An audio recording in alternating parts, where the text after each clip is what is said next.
सभी को मेरा नमस्ते। बहुत से सीकर्स ने नार्सिसिज्म से जो जुड़ी हुई स्पिरिचुअल टेक्निक्स हैं, उनके बारे में प्रश्न पूछा है क्योंकि उन टेक्निक्स को लेकर के बड़ा कन्फ्यूजन है। एक्चुअली ये बहुत ज़रूरी है कि हम चीज़ों को एक उनका 360 डिग्री व्यू रखें, कंप्लीट होलिस्टिक व्यू रखें, पूर्ण एक उनके बारे में हमारा जो परिप्रेक्ष्य है वो पूर्ण हो। इसलिए स्पिरिचुअल टेक्निक्स को नार्सिसिज्म से जोड़ना ज़रूरी है, चाहे वो नार्सिसिस्ट हों और चाहे नार्सिसिस्ट के विक्टिम्स हों, चाहे शोषण करने वाला हो या जिसका शोषण हुआ हो, दोनों के लिए ही सेम स्पिरिचुअल टेक्निक है और दोनों के लिए ही काम करती है। तो ये ज़रूरी है कि हम थोड़ा सा स्पिरिचुअल टेक्निक्स के बारे में बात करें ताकि उसको लेकर के जो कन्फ्यूजन है वो कन्फ्यूजन दूर किया जा सके। पहली बात जो सबसे इम्पॉर्टेंट है वो ये कि स्पिरिचुअल टेक्निक्स क्यों नहीं काम कर पाती हैं या 50 तरीके का उसके बारे में कन्फ्यूजन क्यों पैदा होता है। उसकी वजह ये है क्योंकि नेगेटिव इमोशंस जो है वो इतना ज़्यादा वायलेंट हो जाते हैं कि उस वायलेंस में हमारी जो नॉलेज हम गेन करते हैं वो नॉलेज काम ही नहीं कर पाती। तो नेगेटिव इमोशंस की वायलेंस हम तभी कम कर सकते हैं, उनके हिंसात्मक रूप को तभी कम कर सकते हैं जब हम थोड़ा सा उनके बारे में उनके सच को भी थोड़ा सा समझें। तो नेगेटिव इमोशंस का जो हिंसात्मक रूप है, जो उनका एकदम अग्नि से प्रज्वलित रूप लगता है देखने में, एकदम जैसे कि आग जल रही हो अंदर दिमाग में, तो वो रूप जो है वो थोड़ा सा काबू में आ पाएगा। अभी तो एकदम डायनामाइट की तरीके से वो आते हैं एकदम, तो उसको काबू में वो तभी आ पाएगा जब हम थोड़ा सा उनके ट्रुथ को समझें, उनके सच को समझें, नेगेटिव इमोशंस के सच को समझें। नेगेटिव इमोशंस के बारे में, अगर नेगेटिव इमोशंस बहुत वायलेंट हैं किसी व्यक्ति को लेकर के, तो जो टेक्निक हमें फॉलो करनी चाहिए उसे कहते हैं कैथारसिस। कैथारसिस का मतलब है रेचन विधि। जैसे तकिया लीजिए, तकिया में उस व्यक्ति को जिसके प्रति नेगेटिव इमोशंस बहुत आ रहे हैं, आपको लग रहा है इसको मारना चाहिए, पीटना चाहिए, बस उस तकिया के ऊपर आप रोज घूसा मारिए आधे घंटे तक और उसी व्यक्ति का चेहरा देखिए उस तकिया में। हो सकता है कि आपको ऐसा लग रहा हो कि ये जो मैं बता रहा हूँ ये बहुत ही बचकाना है, लेकिन आपका जो माइंड है वो इस तरीके से नहीं देखता है चीज़ों को। आपका इमोशंस, आपके इमोशंस उस तरीके से नहीं देखते हैं, वो बचकाने ही हैं, तभी तो आपके काबू में नहीं है। तो कहने का मतलब ये है कि जैसे ही आप उस व्यक्ति का चेहरा जो है आप तकिया में देखेंगे, तो थोड़ी ही देर में 10-20 घूंसे मारते ही आपको तकिया के अंदर वही व्यक्ति वास्तव में नजर आने लग जाएगा और आपका गुस्सा अंदर से निकलना शुरू हो जाएगा। तो इस तरीके से गुस्सा जब हम निकालते हैं, नेगेटिव इमोशन इस तरीके से मारते जाते हैं गुस्सा, तो धीरे धीरे हमारे अंदर की पेंट अप फीलिंग्स निकलती जाती हैं, अंदर की दबी हुई फीलिंग्स निकलती जाती हैं। हमारी दबी हुई फीलिंग्स दूसरे को वास्तविक रूप से मारने से नहीं निकलती हैं। इसका कारण यह है कि जब हम दूसरे को वास्तविक रूप से मारते हैं, तो वास्तविक रूप से मारने में दो प्रॉब्लम है। पहली बात तो आप उतना नहीं मार पाते जितना कि आप चाहते हैं, और दूसरी बात उसके बदला लेने का खतरा हमेशा बना रहता है। तो इसलिए दूसरे को वास्तविक रूप से मारने या अटैक करने से आप पूरी तरीके से अपने क्रोध को बाहर नहीं निकाल सकते हैं। लेकिन अगर आप रेचन विधि या कैथारसिस फॉलो करते हैं तो आप धीरे धीरे करके अपना पूरा गुस्सा निकाल सकते हैं, और कोई भी आप चीज निकाल सकते हैं। आप तकिया में उस व्यक्ति का चेहरा देखिए और अपने इमोशंस को देखिए। जैसे माइंड के अंदर के थिएटर में उस व्यक्ति की पिटाई कीजिए और देखिए। अभी माइंड के अंदर भी ये चीज कर सकते हैं, माइंड के अंदर भी टेक्निक फॉलो कर सकते हैं, माइंड के बाहर भी तकिया बाहर रख के भी मार सकते हैं, और अंदर भी आप माइंड में इमेजिन करते हुए भी उसको मार सकते हैं। माइंड के अंदर इमेजिन करते हुए तब मारिए जब इमोशंस थोड़े काबू में हो, अगर बिल्कुल ही काबू में नहीं है तो बाहर तकिया रख करके मारिए। तो इस तरीके से तकिया पे घूसा मार मार के अपने गुस्से को निकालिए। 1-1.5 महीने 2 महीने के अंदर ही अंदर का सारा गुस्सा निकल जाएगा और दिल जो है वो सर्द हो जाएगा, एकदम ठंडा पड़ जाएगा, अंदर दिमाग के अंदर ठंडक आ जाएगी। तो ये तो है रेचन विधि। तो इसको रेचन विधि को फॉलो करना चाहिए। लेकिन रेचन विधि को फॉलो करने का मतलब ये नहीं है कि गुस्से की इंटेंसिटी कम हो जाएगी, लेकिन वो आता रहेगा, क्योंकि गुस्सा आता तभी है जब हम उसके ट्रुथ को नहीं जान पाते हैं। तो हमें ये देखना चाहिए कि ट्रुथ के बारे में भी बात करेंगे, पहले रेचन विधि को समझ लीजिए। तो एक तरीका ये है कि बाहर बहुत वायलेंट अगर है तो बाहर मारिए, अंदर दिमाग के अंदर भी रेचन विधि कर सकते हैं। माइंड के थिएटर में मारिए उस व्यक्ति को। माइंड के थिएटर में तो कोई भी चीज कर सकते हैं। जैसे अगर आप किसी से जलन आपके अंदर है, तो जिस बात की जलन है उसका उल्टा आप देखिए, उसको मजबूर कीजिए कि वो कर रहा है जो आप चाहते हैं, पीटिए उसको, हैं, शेर बन जाइए, चीर फाड़ दीजिए, खून खराबा कर दीजिए माइंड के थिएटर के अंदर। इससे अंदर की आपकी दबी हुई फीलिंग्स निकलना शुरू हो जाएंगी। अगर बहुत ज्यादा वायलेंट है तो बाहर तकिया के ऊपर भी मार सकते हैं। ओके, तो इन दोनों में से जो भी आपको सूटेबल हो वो रेचन विधि आप फॉलो करिए। ये तो है नंबर 1 टेक्निक। दूसरी चीज है नेगेटिव इमोशंस का ट्रुथ जानिए। नेगेटिव इमोशंस का ट्रुथ समझिए। पहली बात याद रखिए, दूसरा व्यक्ति बाहर है, आप अंदर हैं। आपका गुस्सा आपके अंदर है, दूसरा व्यक्ति बाहर है। जो चीज आपके अंदर हो रही है, अगर कायदे से देखा जाए तो उसका बाहर के व्यक्ति से कोई संबंध नहीं है। तो जब गुस्सा जो मेरे अंदर है और बाहर का व्यक्ति इसका मतलब कुछ नहीं कर सकता। सिर्फ हमारे अंदर जो चीज है, वही अंदर की चीज मेरी रिस्पॉन्सिबिलिटी है, क्योंकि वो मेरे अंदर है। जो चीज मेरे अंदर है वो मेरा अपना है, उससे क्या डरना। तो गुस्सा और नेगेटिविटी से डरने की जरूरत नहीं है। बाहर का आदमी आपके गुस्से के लिए, बाहर का आदमी खराब नहीं है। आपके अंदर का गुस्सा जो है वो आपके अंदर की चीज है। तो आप अपना गुस्सा बाहर के आदमी के ऊपर प्रोजेक्ट नहीं करना है आपको। ये प्रोजेक्ट नहीं करेंगे, करने के लिए जरूरी है कि हम ये बात ठीक से समझें कि गुस्सा, नेगेटिव फीलिंग वो हमारे अंदर है, व्यक्ति बाहर है। तो जो बाहर है और जो चीज अंदर है, उन दोनों के बीच में कोई संपर्क या कोई कनेक्शन नहीं है। कनेक्शन इमेजिन सिर्फ किया गया है, क्योंकि हम ऐसे वातावरण में जीते हैं जहां इस तरीके का कनेक्शन इमेजिन कर लिया जाता है। तो वास्तव में ऐसा कोई कनेक्शन नहीं है। गुस्सा हमारे अंदर है, वो व्यक्ति बाहर है। नेगेटिव इमोशन हमारे अंदर है, वो व्यक्ति बाहर है। तो जो चीज हमारे अंदर है वो हमारी अपनी प्रॉपर्टी है। उसको बाहर के व्यक्ति के ऊपर प्रोजेक्ट करने की क्या जरूरत। जैसे मान लीजिए मेरे पास हरे रंग का चश्मा है, मैं चश्मा लगाया हुआ हूँ। चश्मा मेरा, हरा रंग मेरा अपना चश्मा है ना, इसको दूसरे के ऊपर प्रोजेक्ट करने की कोई जरूरत नहीं है। लेकिन चश्मे की क्वालिटी है कि जब मैं उसके अंदर से देखता हूँ तो बाहर की चीजें भी मुझे हरी दिखाई देने लगती है, तो मैं बाहर की चीजों को ही हरा मान लेता हूँ। वैसा ही एकदम नेगेटिव इमोशंस के साथ है। नेगेटिव इमोशंस उन चश्मे की तरीके से हैं जिसको अगर आपने ध्यान दे करके नहीं देखा तो उन नेगेटिव इमोशंस का रंग दूसरे लोगों के ऊपर आपको दिखाई देगा और आपको लगेगा वही आपके लिए जिम्मेदार है। लेकिन जब आप उसको चश्मे की तरीके से देखेंगे, कहेंगे ये तो मेरा चश्मा है, तो भले ही वैसा रंग उनके ऊपर दिखाई दे रहा हो लेकिन उनको जिम्मेदार नहीं मानेंगे। तो ये बहुत इंपॉर्टेंट बात है, ये नेगेटिव इमोशंस के बारे में ये समझना है हमें। नंबर 1। नंबर 2 जो नेगेटिव इमोशंस के बारे में इंपॉर्टेंट बात है वो ये है कि नेगेटिव इमोशंस हमेशा झूठ बोलते हैं। क्यों नेगेटिव इमोशंस झूठ बोलते हैं? ये कैसे नेगेटिव इमोशन झूठ बोलते हैं? देखिए, जब नेगेटिव इमोशंस आते हैं तो किसी भी व्यक्ति से जुड़ी हुई सारी जितनी नेगेटिव घटनाएं हैं उनको आपस में अरेंज कर लेते हैं, नेगेटिव घटनाओं को जोड़ लेते हैं अपने टेस्ट के अनुसार, उसकी एक कहानी बना देते हैं। आप उस कहानी के ऊपर भरोसा कर लेते हैं, जबकि वास्तविक जिंदगी में अच्छी और बुरी दोनों घटनाएं किसी व्यक्ति के साथ जुड़ी होती हैं। नेगेटिव इमोशन सिर्फ खराब घटनाओं को जोड़ करके देखते हैं। तो अगर अच्छी और खराब दोनों घटनाओं को जोड़ करके किसी व्यक्ति के बारे में देखा जाए तो कोई कहानी नहीं बन सकती। लेकिन नेगेटिव इमोशंस कहानी बनाते हैं। कैसे कहानी बनाते हैं? क्योंकि वो सिर्फ खराब घटनाओं को जोड़ करके कहानी बना लेते हैं। तो इसका मतलब तो कहानी एक झूठ हुई, क्योंकि वो एक ही तरीके की घटनाओं से मिलकर के बनी हुई है ना। वो ऐसे कहानी तो आपके बारे में भी बनाई जा सकती है। आपके अंदर भी कुछ अच्छाइयां, कुछ खराबियां। अगर सिर्फ खराबियों को जोड़ दिया जाए तो आपके बारे में एक कहानी बन जाएगी, एक खराब व्यक्ति की कहानी।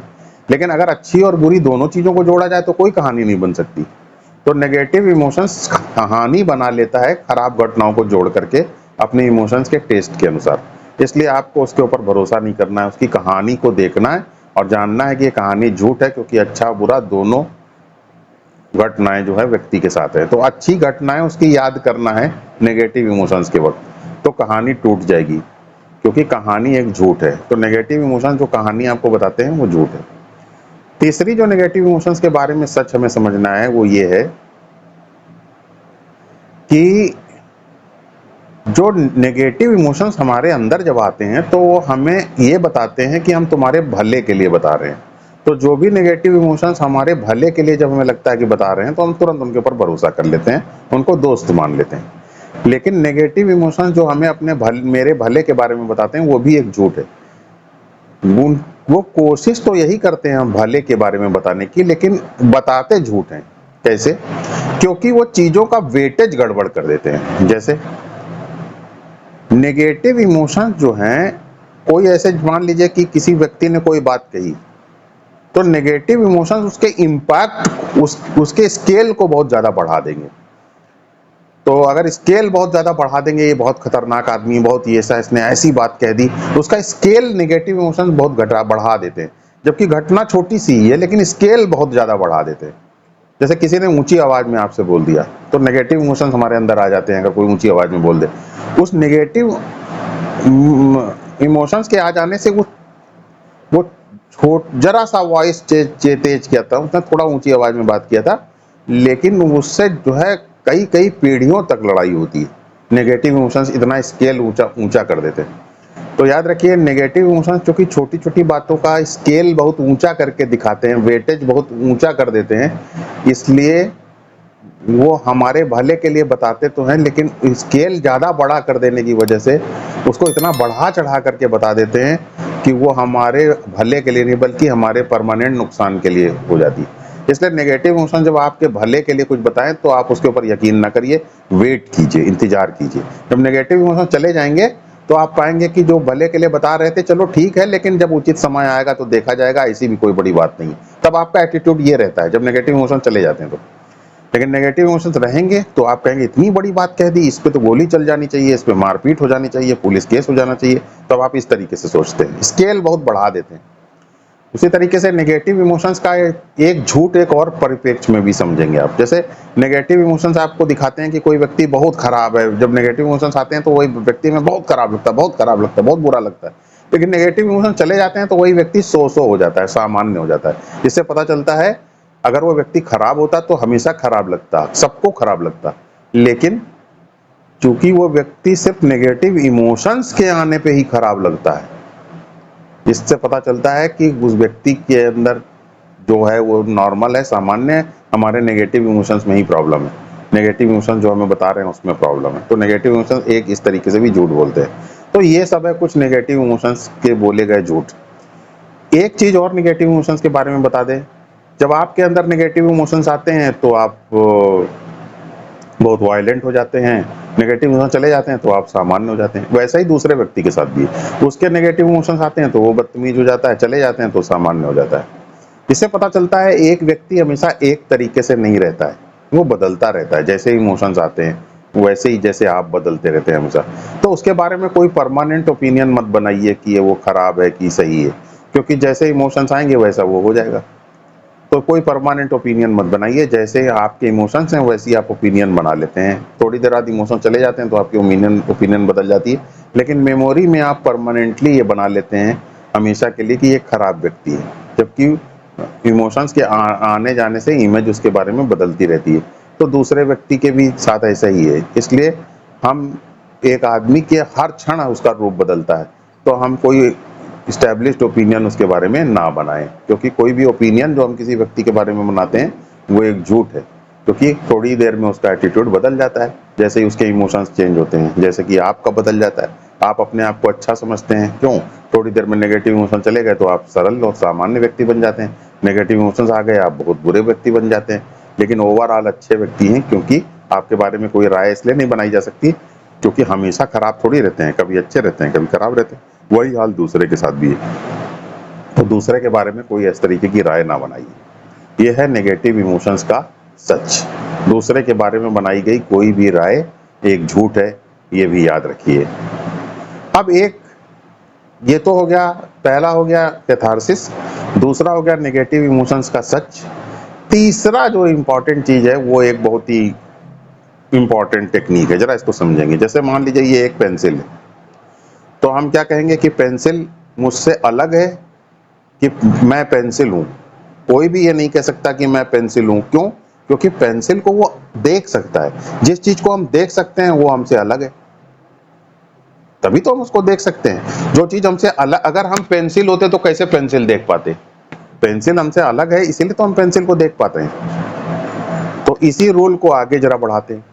देखिए, आप अपनी बॉडी को देख पाते हैं, तभी तो आप ये कहते हैं पहले मैं छोटा था, अब मैं बड़ा हो गया, ड्रीम में दूसरी बॉडी थी, हैं, स्लीप में बॉडी ही नहीं थी। बॉडी को देख पाते हैं, बॉडी के अंदर की बीमारियों को देख पाते हैं, कमजोरियों को देख पाते हैं, बॉडी के आकार को देख पाते हैं, तभी तो आप ये बॉडी के बारे में एक ओपिनियन बना पाते हैं।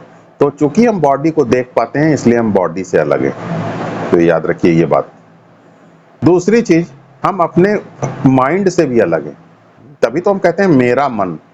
मन से अलग ना होते तो कहते हैं मैं मन हूं, लेकिन हम कहते हैं मेरा मन ठीक नहीं है, तो इसका मतलब मन से अलग है, तभी उसको मेरा बोलते हैं।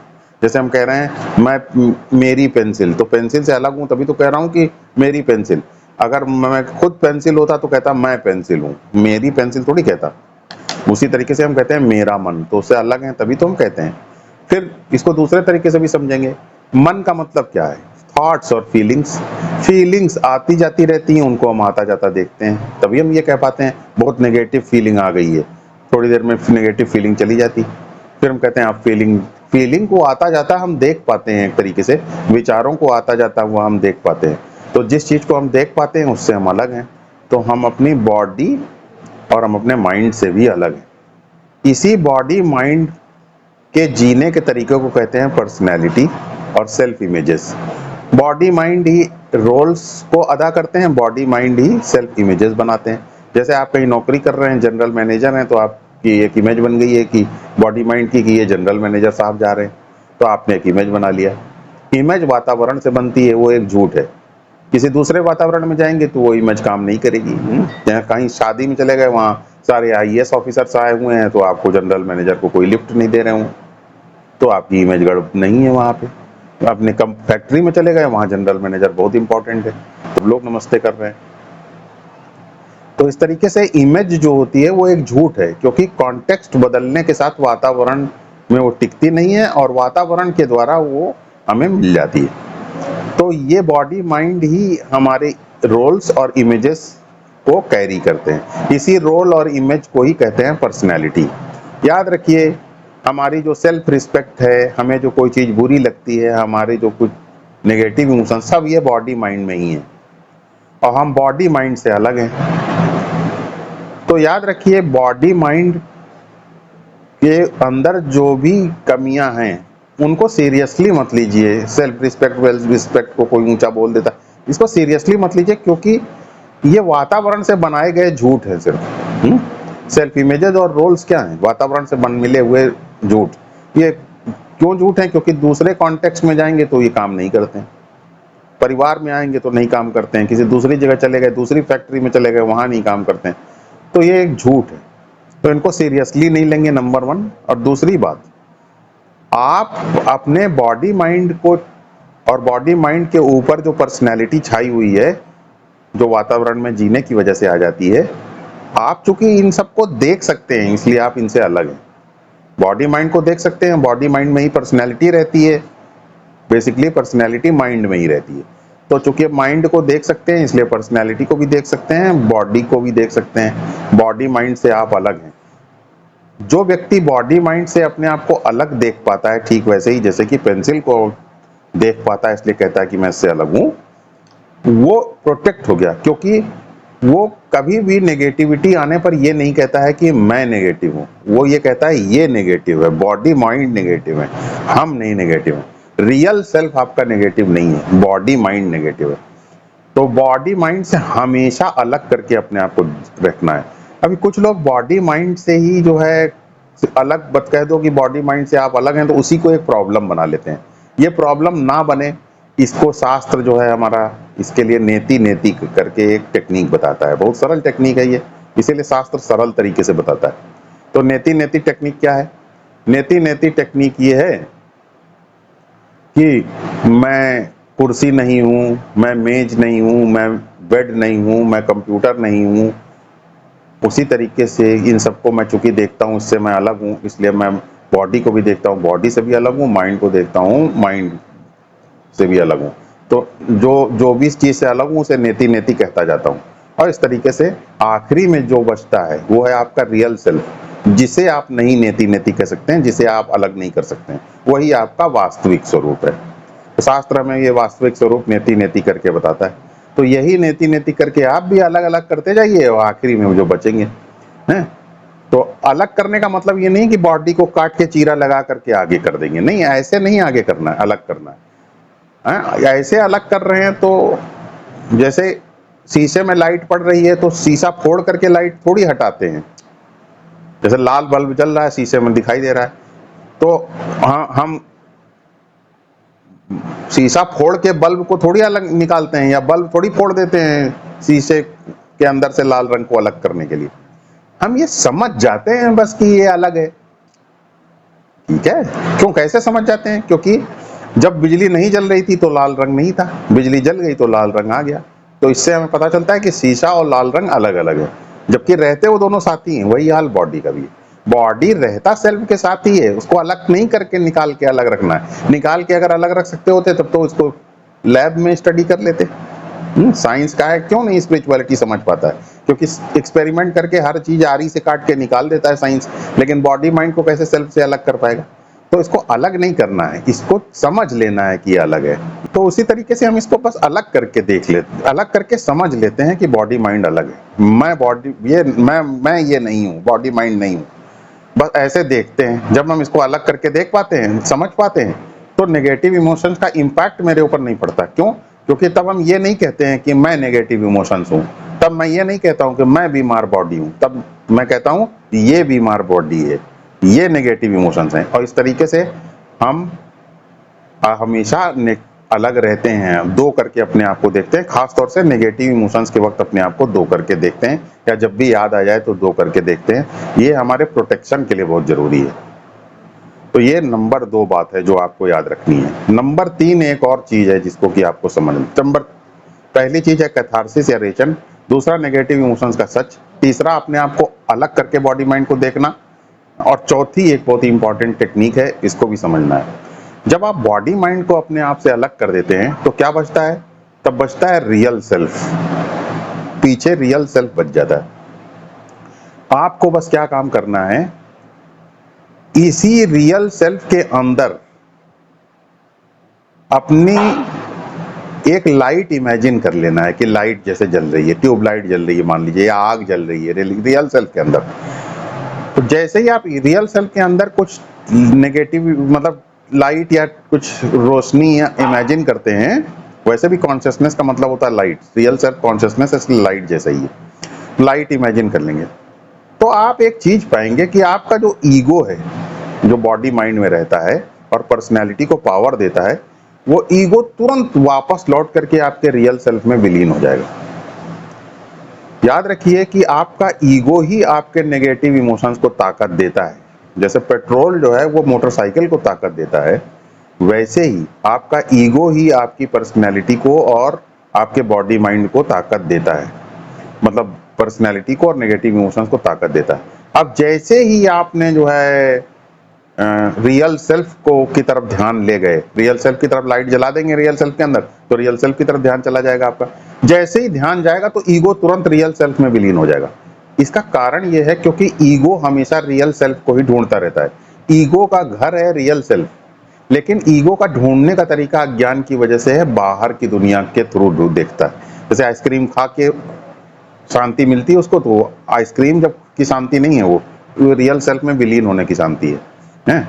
तो वो जो है आइसक्रीम खाना चाहता है ईगो, ताकि रियल सेल्फ में विलीन हो सके। क्योंकि हमेशा बाहर की दुनिया में मजा लेके वो, या लड़ाई करके जीत हासिल करके वो अंदर विलीन होना चाहता है। जैसे मजा आइसक्रीम का नहीं है, मजा रियल सेल्फ में विलीन होने का है। क्यों? जैसे मान लीजिए आप आइसक्रीम खा रहे हैं, बैग खो गया, तो क्या होता है कि आइसक्रीम अच्छी नहीं लगती। क्यों? क्योंकि ईगो बैग की तरफ भटक जाता है ना, तो रियल सेल्फ में विलीन नहीं हो पाता। लेकिन अगर बैग नहीं खोया, सब कुछ ठीक है, आइसक्रीम का बड़ा अच्छा लग रहा है, तो ईगो आपका रियल सेल्फ में विलीन हो जाता है, तो आइसक्रीम में मजा आता है। मजा एक्चुअली आइसक्रीम का नहीं है। अगर मजा आइसक्रीम का होता तो फिर बैग खो जाने पर भी आइसक्रीम खाने में मजा आता। मजा ईगो के रियल सेल्फ में विलीन होने का है। ईगो हमेशा रियल सेल्फ को ढूंढता रहता है। कि कैसे इसके अंदर जाएं, लेकिन अज्ञानवश वो हमेशा बाहर की दुनिया में रिलेशनशिप की वजह से अच्छी गाड़ियों को प्राप्त करके लोगों के ऊपर जीत हासिल करके वो रियल सेल्फ में आ पाता है। लेकिन आप जब ये बात समझ जाएंगे तो आप ईगो को सीधे रियल सेल्फ में विलीन कर सकते हैं। कैसे? मैं कौन हूं? मैं बॉडी माइंड नहीं हूं, मैं रियल सेल्फ हूं। रियल सेल्फ कौन है? लाइट जल रही है रियल सेल्फ के अंदर, इमेजिन किए हुए हैं। ईगो तुरंत जैसे ही ध्यान देंगे रियल सेल्फ की तरफ, तुरंत ईगो जो है रियल सेल्फ के अंदर विलीन हो जाएगा। रियल सेल्फ की तरफ ध्यान गया, ईगो को दिशा मिली कि अरे ये रियल सेल्फ तो यहाँ है, तुरंत वो उसमें विलीन हो जाएगा। और जैसे ही विलीन होगा तो ये कुछ वैसा ही है जैसे कि आपने बिजली का करंट जो है नेगेटिव इमोशंस रूपी बल्ब से निकाल लिया। तो जैसे ही बिजली का करंट निकालेंगे तो क्या होगा? बल्ब बुझ जाएगा नेगेटिव इमोशंस का। इसी को कहते हैं पर्सनैलिटी को हील करना। पर्सनैलिटी को कार्ल गुस्ताव युंग ने कहा है ना, पर्सनैलिटी को हील करना, पर्सनल वुंड्स को हील करना, पर्सनैलिटी के टॉक्सिक पैटर्न्स को हील करना। वो हीलिंग क्या है? हीलिंग का मतलब उसमें मरहम लगाना नहीं है। हीलिंग का मतलब उसमें से ईगो बस निकाल लेना है, क्योंकि ईगो नहीं लेने से वो सूख जाएगा। जैसे जख्म को हील करने के लिए क्या करते हैं? जख्म को सुखा देते हैं। वैसे ही पर्सनैलिटी को हील करने के लिए पर्सनैलिटी को हरा भरा नहीं करते हैं। हरा भरा काम तो ईगो दे रहा है उनको, पर्सनैलिटी को सुखा देते हैं। तो बस पर्सनैलिटी से ईगो जैसे ही निकल जाएगा, सेल्फ में विलीन हो जाएगा, तो पर्सनैलिटी सूख जाएगी, नेगेटिव इमोशन सूख जाएंगे। इसी को कहते हैं उसकी हीलिंग। तो बस पर्सनैलिटी को निकाल लीजिए और ईगो में विलीन कर दीजिए। पर्सनैलिटी से ईगो को निकाल लीजिए और रियल सेल्फ में जो लाइट इमेजिन कीजिए, उसके अंदर जो है ईगो चला जाएगा। उसी सिचुएशन में आप अच्छा महसूस करेंगे। तो ये टेक्निक, ये सब कुछ 4 टेक्निक है, इसको फॉलो कीजिए। इससे रिलेटेड अगर कोई प्रश्न है वो भी पूछिए, ताकि अगर कोई और शक होता है, कोई और डाउट होता है तो उसको क्लियर किया जा सके।